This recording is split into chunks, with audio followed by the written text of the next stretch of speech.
Here are the strategists ranked from worst to best this season. At number 8 is Jeff the Landshark. Jeff is very fun, but unfortunately his healing output isn't up to par with other strategists, and his ultimate is very situational. Make no mistake though, a DPS Jeff is a menace, so don't be too relieved if you see a Jeff on the enemy team. At number 7 is Adam Warlock. Adam has good damage output and utility and is great against dive characters like Spider-Man. Unfortunately though, he's still situational and only really works in certain team comps. However, at the moment the Star-Lord Adam Mantis non-stop res team is being played a lot, so definitely a character to look out for. At number 6 is Mantis. Mantis can be very capable in the right hands, however you need to be consistently landing headshots in order to get the most value out of a kit, and even then her healing over time isn't the best. She's still pretty good into triple support, especially with the Adam team up, and her damage boost can be very useful.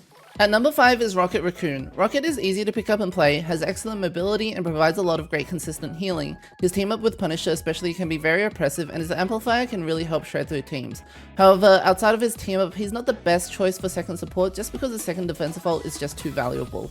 At number 4 is Cloak and Dagger. After their ult nerf, which no longer stacks, they aren't a must-pick strategist anymore, but they are still a really good pick due to their survivability, healing output, and how quickly they can charge their ult. Now onto the big 3, which are interchangeable depending on the situation, but in my opinion, number 3 goes to Luna Snow.